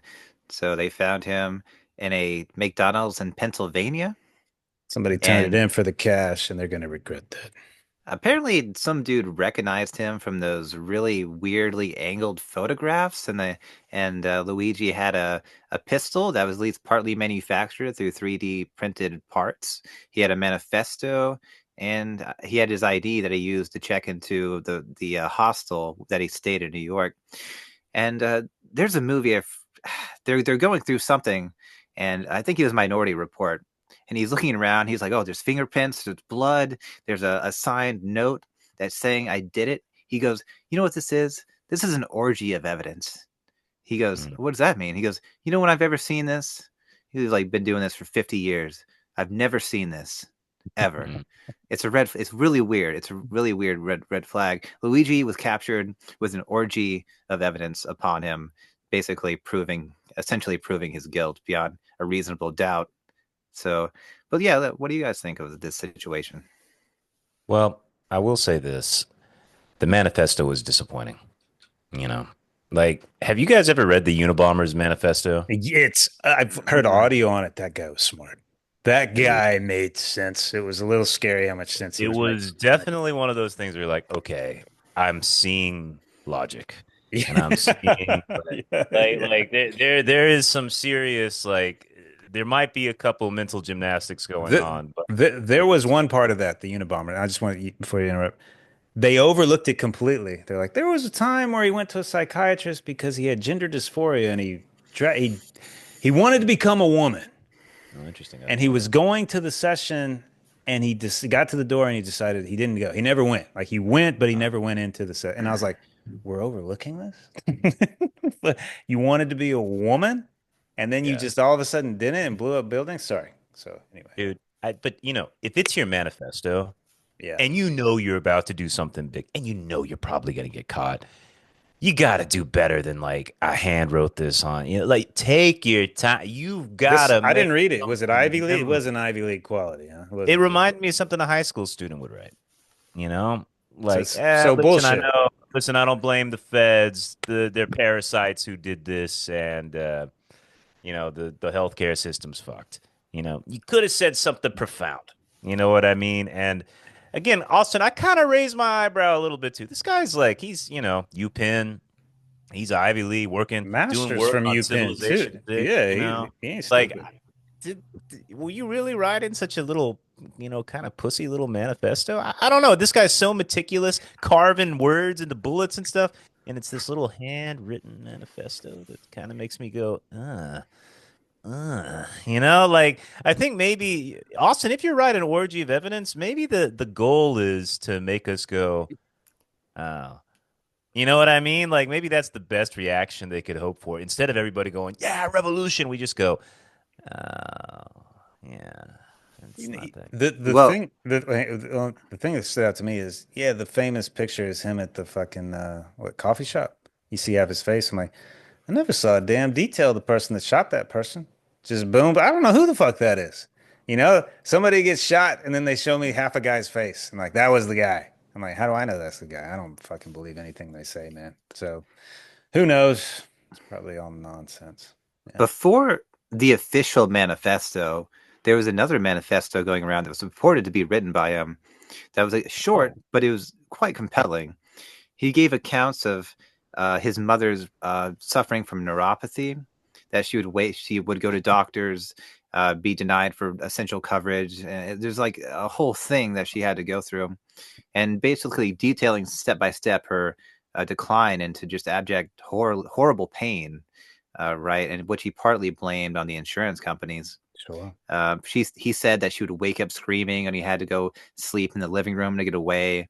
And him waking up in the middle of the night, hearing it, and going back to sleep because he knew he could do nothing about it.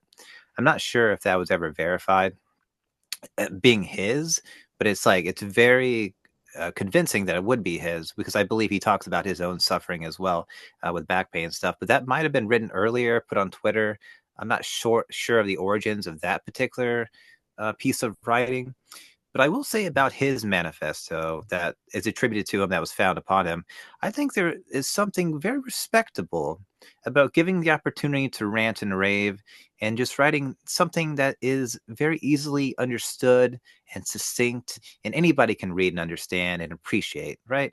Because I think a manifesto ideally would be read from anyone. And I think there's some kind of like a dignity for writing something that is eminently accessible. A seventh grader could read that and go, "Okay, I know what he's talking about. I know what he means." What I a think there counter. is That's a some counter right dignity there. there. I Thank like you. that. That's Yeah, good. I totally fucking disagree. Let me tell you something, man. He will be remembered for killing the CEO, for writing the words on the bullet, for being a little bit handsome. You know what I mean? A little bit. The manifesto will be forgotten. No one will remember the manifesto. The Unabomber's manifesto, people are still reading that shit. That Well, happened decades and decades ago, so studying it, trying to understand the motivations. This kid, he lost respect.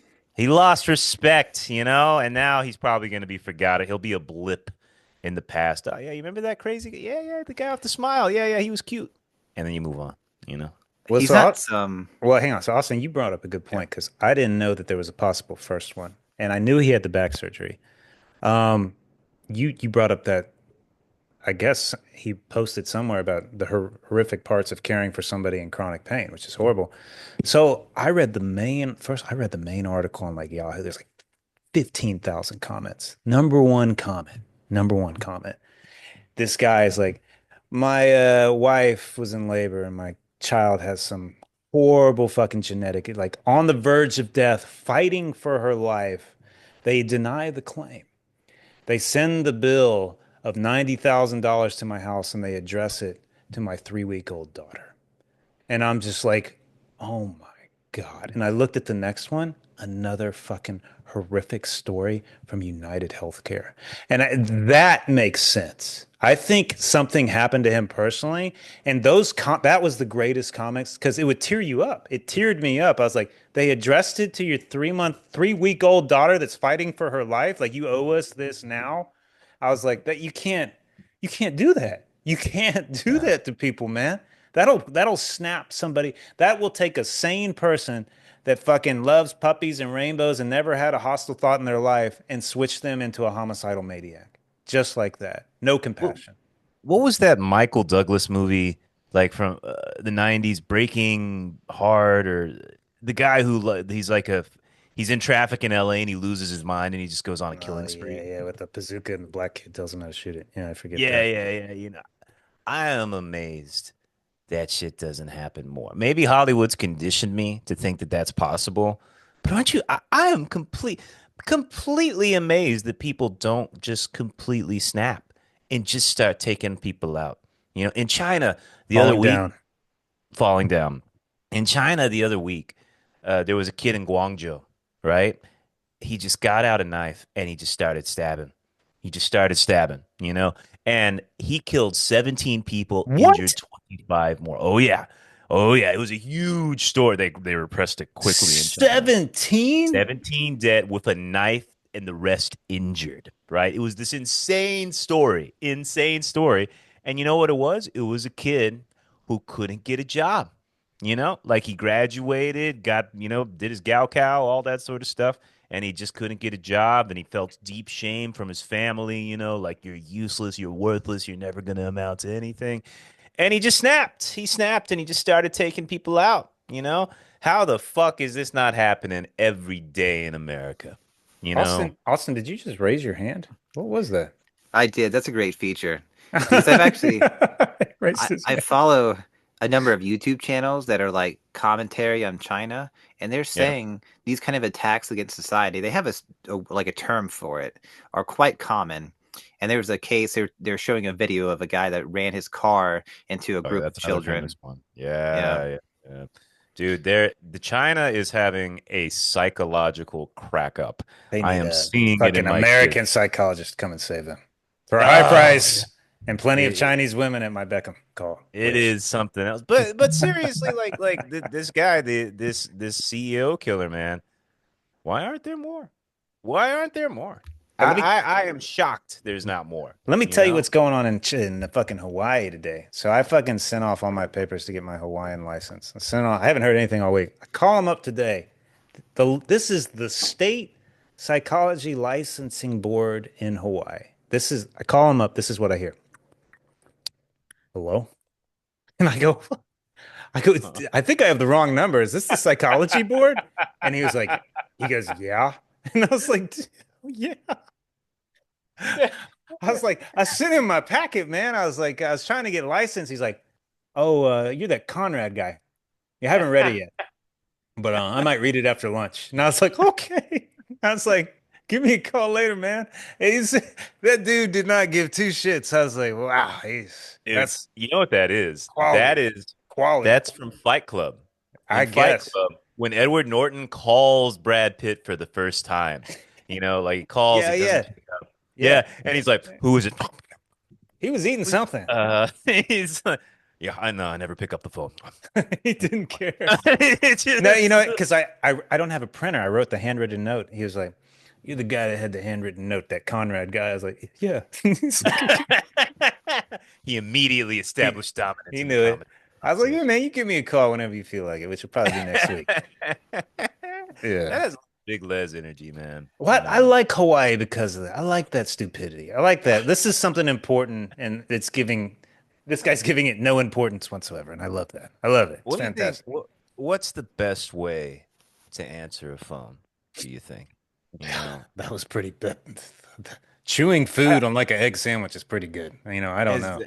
well, do you like? How do you feel when somebody picks on the yeah? Like that's yeah. I don't know. I've I never don't know thought how about I'd that. feel about that either. Like this is how little I care about you. Yeah. Yeah. Speak, something like it. Give him permission. Stop. Guys, I guys, remember. Oh, sorry, you're, sorry, sorry. you're you're having a great time. I appreciate that, but we're trying to do Austin, that's why something. you're here. That's good job. You're doing your job. Good job. What were we talking about? I can't even remember. Yeah. Okay, we're talking about Luigi. And let me Oh, say yeah. something about the Are Unabomber's you? Do you like the manifesto. name? Do you like the name? Are No, you I keep think it's saying cool. it. Luigi? That's his name, man. There's a Luigi. meme of Luigi from a video game where he's behind bars and people are posting it. Mhm. I think it's quite nice. I mean, it integrates well into the zeitgeist. We love Mario and Luigi. But I would say this about the Unabomber's manifesto. How many people read it? How many people understood what he was saying? What You got to be a it, smart dude to read that book and I like did not genuinely read it. understand it. I listened to a breakdown of it. Yeah. Okay, but you would have read it if it was a half a page long, though. I look, Uh, I didn't give my opinion. Austin's sensitive that I countered him. I see. Okay. None. I Yeah. tend to agree with Austin. Make it short and concise because you want to get your point out to the masses. But I also think they probably just fucking staged it, probably put it Nobody's together. gonna fucking remember a goddamn thing this guy said. Like they'll remember the action, they won't remember the So words. I got two questions. What is the prediction from this? Is this a catalyst to more people doing this or it fades away? And then I also want to know if this goes to jury trial, 12 people on that jury, do they vote guilty for murder? Let me tell you Well, something, man. go ahead. Austin, you know what? I don't think you've earned the right to speak first. Since I countered your point earlier, let me go. Okay. So I was just reading about the beer hall pooch with Hitler, and afterwards he gets to do the trial. And it's the greatest trial ever because he's from these emoticons from Austin are making me laugh. Anyways, the he's getting like he's friends with the judge. The judge is a Nazi, so the judge lets him Hitler be his own lawyer, and he Oh, lets him go on rants. His opening statement is 4 hours. Like he gets to cross-examine the witnesses, and he just keeps ranting and raving and all this sort of stuff. And it becomes this spectacle that makes Hitler the famous person that he is. Like he becomes kind of a hero because of this trial.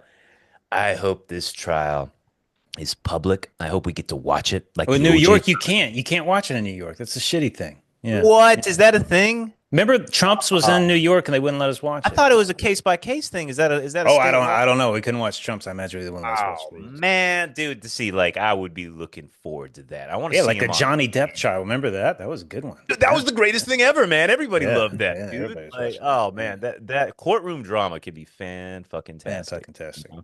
So I do hope that I guess that got bit in the butt, but it would be cool if it was this public moment where everybody was watching, like everybody watching OJ back in the day, you Yep, know. yep, yep, In yep. terms of the consequences, I think that uh, there does seem to be a shift in corporate culture where they're taking down the faces online and people are kind of hiding and more security around corporations. And it gives me a cyberpunk vibe, meaning I feel like corporations are getting more and more powerful. They're going to demand more and more protections and rights. And people are going to start to have an antagonist relationship with them, but they're not really going to be able to do anything about it. I think the corporations are just going to get stronger because of this. That's my prediction. And if he goes to jury trial, what is your prediction? I He's got a rich family, and have you seen his lawyer? I heard he's got a good one. His lawyer is like no fucking nonsense, man. Like he gets on there, he's good in the interviews. He doesn't tolerate any bullshit, just like shut the fuck up. That's not a fair question. You don't know what you're talking about, that sort of thing. He's a damn good So lawyer.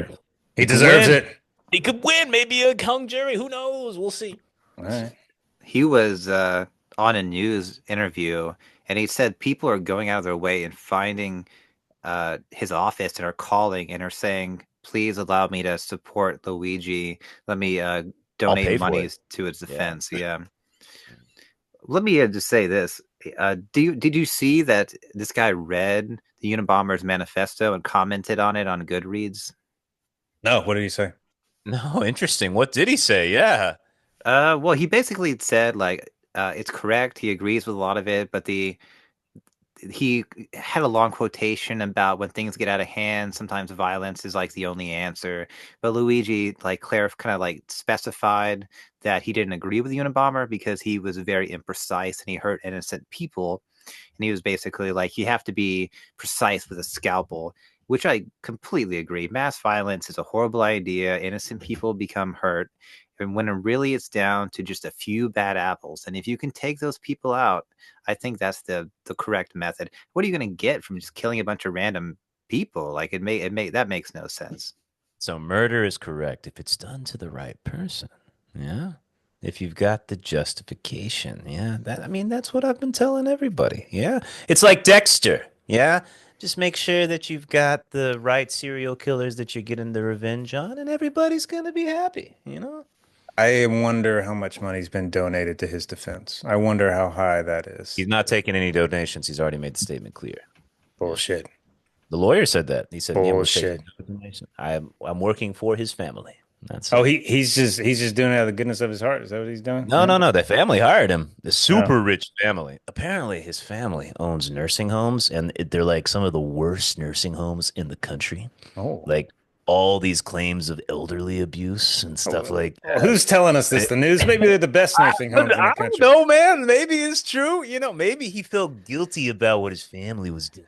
You know what I That's mean? He that's saw business. old It's never people. going away. That's brilliant He was business. seeing like the old people, they put them in dog collars, and all that. Or it's like Happy Gilmore, where they force them to do quilts and shit like that. Like, dude, it could be the internal darkness in the family Well, driving I him. mean, you got a nursing home, you got free labor. That's not a bad idea. They're bored. Put them to What work. if like what if you like were part of a family, like you were driven to murder because of guilt in your family, but it was like what if your family owned Subway and you felt compelled to murder because your sandwiches were shitty?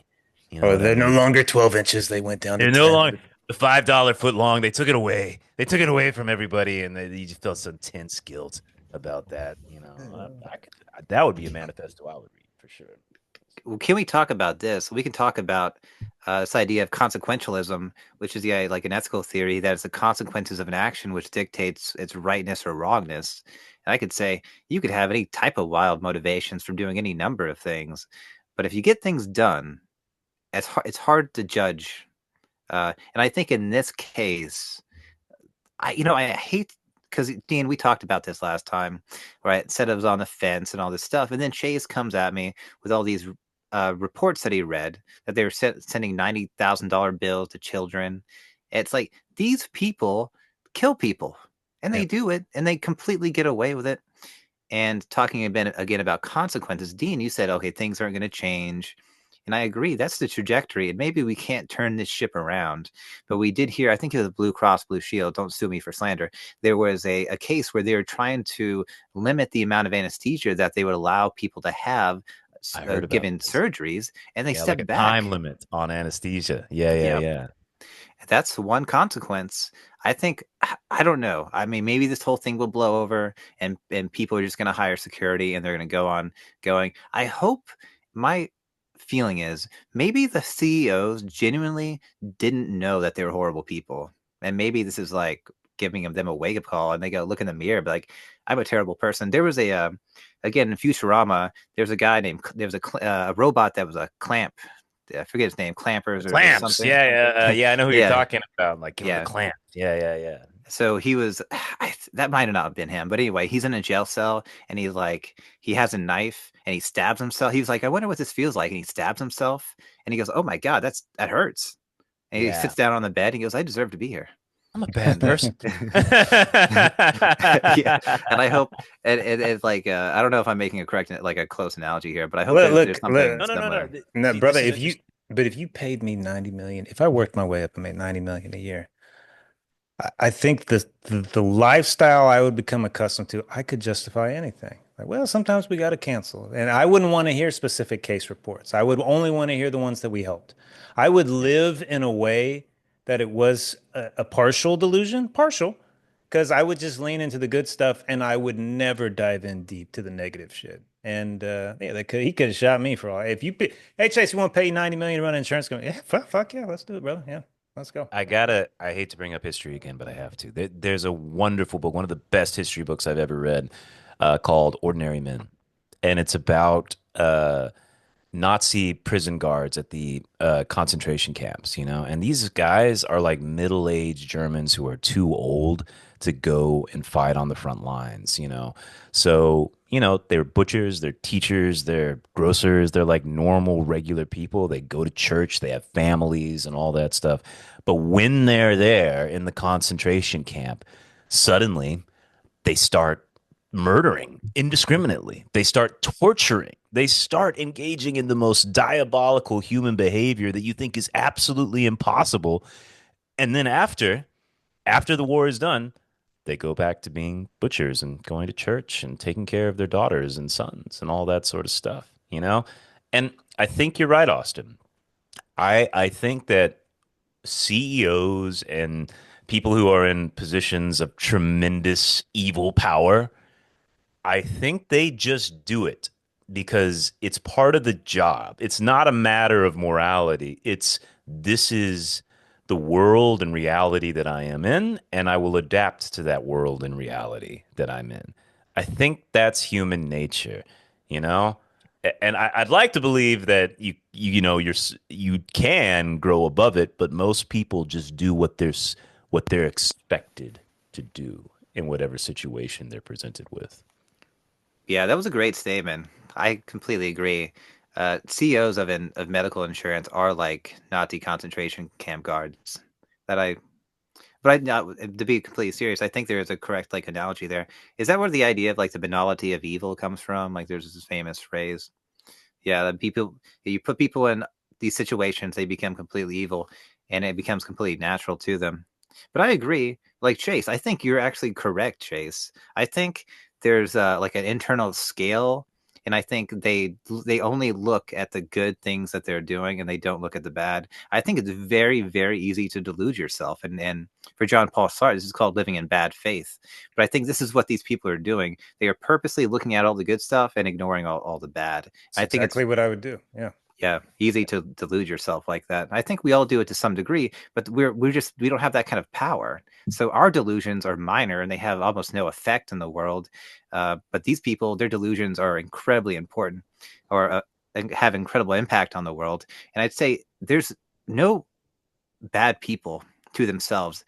Goebbels, Hitler, Stalin, they probably all had good reasons for doing what they did. 9/11 hijackers. These people are all motivated by ideals and ideas of justice and goodness and all this stuff. Like no one goes about says I'm an evil, except maybe like the Night Stalker in California that is like a Satanist and all this stuff. No one goes about saying I'm the bad guy.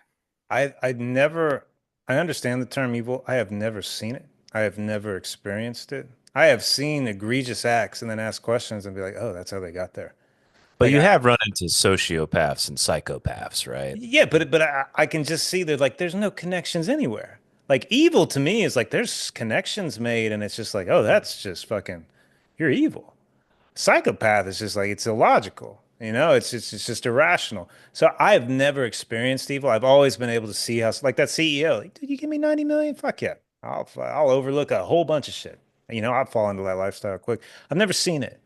I've never seen it. People are quick to throw that around, and I'm like, okay, if you want to. I was like, I haven't experienced that yet. Maybe one day. I can't truly say I've ever experienced evil though. Never. Yeah, there's this idea of like human all too human. And Chase, I like how you're self-conscious and understanding that you yourself could have been in that position. You could have been the guy getting shot, and I feel terrible because you're my friend. But I bet the world at large would feel an identical That's okay, way. because if you gave me 90 million, I'd be living it up before that. It would have been, well, How he had that 90 million for a year and he did seem pretty happy. how dare you? Chase, you're saying you don't believe in evil? I haven't experienced it. I'm saying I believe in the concept of it. I've never seen it in my real life. Chase's real life. I haven't come across someone I'm like, man, he's evil. I I have run into students who have I don't know if I would say that they're evil, but they have evil inside of them. You know what I mean? Like, And I think we could find a pathway to how that got to be that way.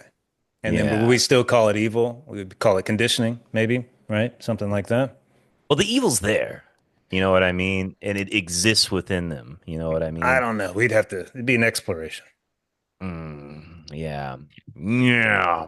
I don't know. I don't know that I understand what you're arguing there. I think that it's one of those indefinable things that I know is there, even though I can't quite. Well, okay, but it's been thrown around with the CEO, and I'm like, this dude's not evil. Is the company inherently evil? Maybe, the outcomes at times feel that way, absolutely. But it's just like this is a protocol that they're following and nobody's taking accountability. You So know, I remember our grandfather. We had an old preacher grandfather, Austin, on my dad's side. He lived over there in Oneonta, and he used to say to me, he's like, the difference between a Christian and a regular man is discretion, you know. But I'm sorry, discernment, oh, and wisdom. Eh. but I essentially think what he was saying is that the ultimate sort of philosophical truth in his version of Christianity was the ability to see right and wrong, to discern between good and evil, to not waffle and say it's all relative, to go back and forth on, oh well, I can see the point over here and I can see the point over here. Eventually, you've got to make a call, you know? And I think that discernment is one of the most difficult things to get. And I believe when it comes to good and evil, sometimes you got to draw the line, man. And even if you can't 100% be certain of something, that line still has to be drawn. And having the balls to do that is part of what motivates people to actually do shit. Right. Well, you find the same idea in Buddhism. You have attachment, aversion, ignorance, and ignorance is the foundation. The opposite of ignorance is insight. Insight is the fundamental pursuit because you engage in meditation to get very blissful altered states of consciousness. Those alone lead to God realms and this life and the the in the next life. And God realms are not good because you spend your entirety of that lifetime in extreme bliss, but you're not pursuing Buddhahood.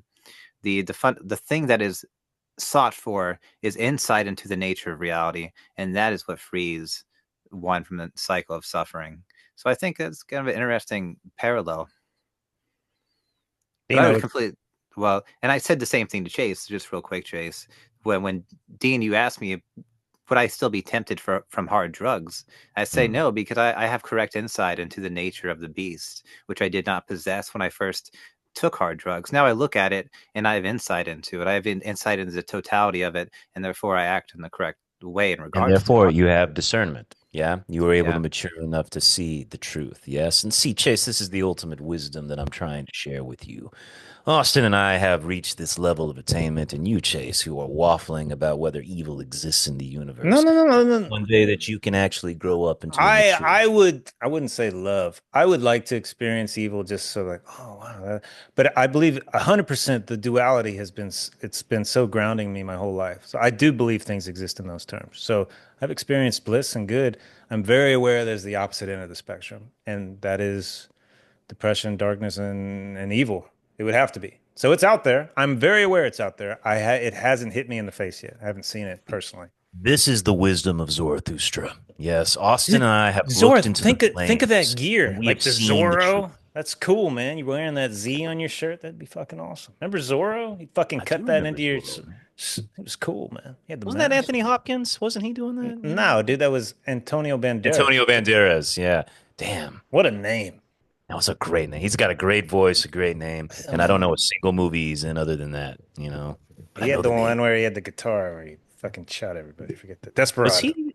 Was he the one? Was he in the vampire movie, the Tarantino vampire movie? Listen, man, I had a client today, and George Clooney's a good-looking guy. I go, no, he's not. He's not. Yeah. I go, the best-looking George Clooney ever was in From Dusk Till Dawn, the That's vampire the name. with Salma Hayek, and he goes, I'd never seen it, and I was like, you're not allowed to see me again until you see this, and I want an email with a fucking synopsis, and if you haven't done that by next week, I'm not gonna see you. I was so disappointed. So, because Selma Hayek's beautiful in that, but George Clooney's he's got his tattoo. He's like that's GQ George Clooney shooting people, going across the border. Like that's the life he should have lived. That's the life he should have lived instead of being a liberal fucking lunatic. Yeah. Is that your favorite, as you say, GQ Tarantino role?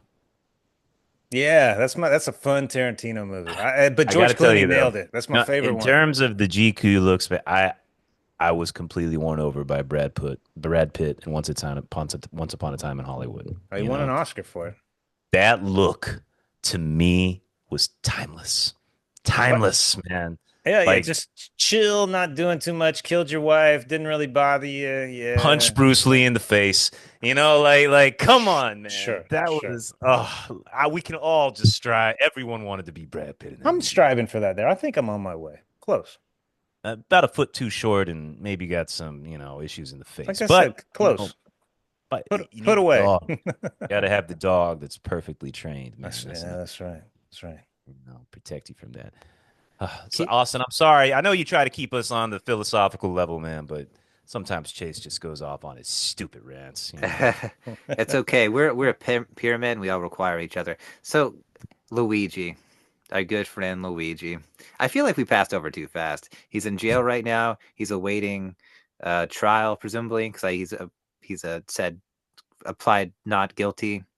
And I've read different articles. They say that under certain circumstances, even if there is enough evidence to say guilty, that it's possible for a jury not to do that. They could acquit on other grounds. Like it's extremely uncommon. But okay, can we talk about the note first? Okay, I a haven't lot of read it. people are I wish I've read it. I haven't read it. It's okay. about a paragraph. Yeah. Seems like a lot of time to waste. I don't know. If I have time, I'll read it. Yeah. Regarding the conspiratorial nature, it looks like he was written by perhaps because it was so simple, almost anybody could have written it. You have Yeah. this Hartley, this Ivy League grad that probably could have written 100-page manifesto with fancy words and references to It's a philosophers. master's level Ivy League grad. Yeah, It's not that is fucking smart. Fucking sure. smart. And it looks like again, it's something almost anybody could read, but presumably, like a king can pretend to be a pauper, but a pauper can't pretend to be a king. So, Mm. was he writing in a way purposely so that anybody could read it, or he just maybe was tired when he wrote it, or did some cop that has an eighth grade education that hasn't read a book in 30 years sit down and go, Listen to me, Alex Jones. All right. I see what you're saying. All right. Look. This country only gets pissed off about one kind of jury, one kind of trial. George Floyd shit. What about There Johnny has to Depp? be, That was pretty good. Yeah. yeah, but like protests in the street, like people going crazy, like people like actually starting like crazy burning down buildings in LA. You got to have Rodney King level shit. And this doesn't have that appeal, you know? Maybe they did forge it all, Austin. Maybe it is just make this guy look like a loon, all that sort of shit. But in my mind, I don't see people on Reddit going out and burning the Korean store next door. You know what I mean? Like, I don't see revolution coming out of this. And I think he's going to be forgotten. I think it's going to be forgotten. That's all there is to it, you know? Never forget.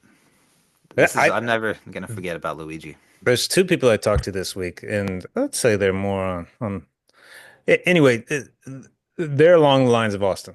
It's just like this is never forgetting it. And if I had to pick, my prediction is this case doesn't happen for a years maybe. Yep.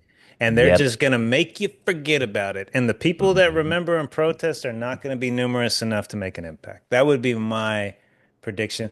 I wonder if I'm wrong. And the only way I think I'd be wrong is if there's copycats, if Dude, other people start to drop.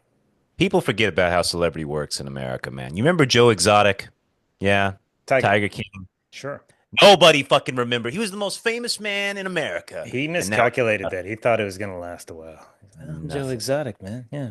Absolutely fucking nothing. You know, that's how it works. You just get chewed up and spit out, unless you're the Divine Brothers and you deliver a consistent podcast that gives people the wisdom that they constantly need. But that's a rare find these days across the United States of America. I think we nailed it today. I know you missed half of it, brother, but we fucking picked up the slack and we're glad that you're back. Hey, did you record the second half? Yeah, I did. I didn't. Excellent. First class is lost That's to okay. I'll time. post the whole thing on YouTube. So if you guys want to Yeah, I'll watch, post this up. just You watch it know, on YouTube. Yeah. Austin just abandoned us. You know, I would never abandon the podcast. That just doesn't make sense to me. You know, but what can I say? Sometimes I think there's invisible He came forces. to his ways. He returned. He realized his folly. But hey, guys, I think that's a good spot. We reviewed everything. We've changed minds for I don't know for the better, some for the worse, but minds have been changed. Yes. Excellent, ladies and gentlemen, boys and girls. Thank you for listening to the Divine Brothers. We'll see you next time. Bye bye. God bless.